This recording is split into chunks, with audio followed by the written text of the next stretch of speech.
Hey everyone, welcome back. If you're new here, I'm Katie, and I have a third book review for you today because I'm catching up and I really wanted to talk about this book because I loved it.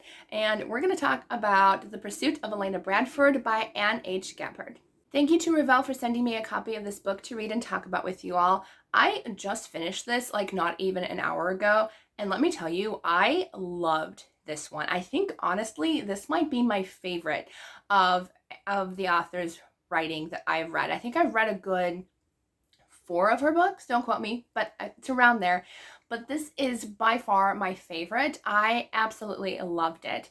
It was such a sweet romance. We kind of have a little bit of a love triangle going on.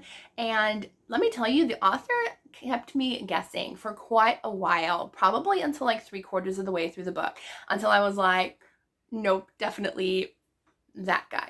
So it was just such a great read. So in this one, we're following Elena Bradford, as well as her younger sister Ivy, plus the point of views of the two guys who are kind of vying for Elena's attention. But in this story, Elena's pretty much the main character, but I mean, all of them, I guess, are main characters, point of views anyways. But Elena's father has just passed away and pretty much has left them destitute.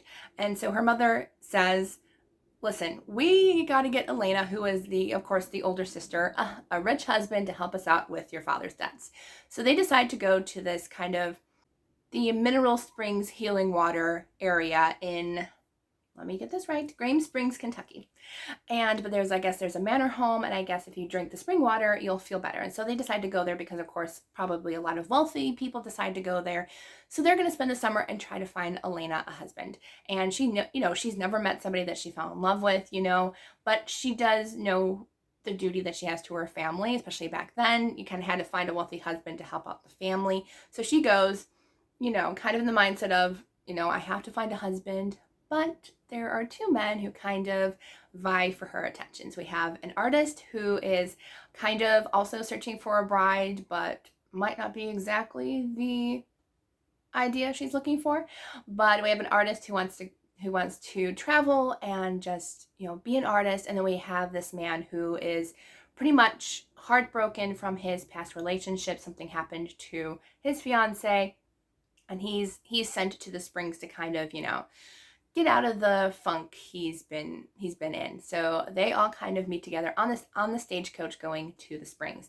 And I just love the story. The romance was so sweet. And then we run into a little bit of a mystery as well in this story. A mysterious stranger appears at the Springs. She has no family. She's traveling alone. She only brought 2 dresses. Nobody knows who she is. And so I loved the mystery aspect as well. I would love to know, is there an extra story going on? No, that would be really great. But I really enjoyed the story. As I said, the romance was so sweet. I loved the faith elements in this story as well. Very sweet and kind of interwoven throughout the story as well. So I will link this down below where you can purchase a copy. I hope you all have a wonderful day, and I'll see you all in the next video.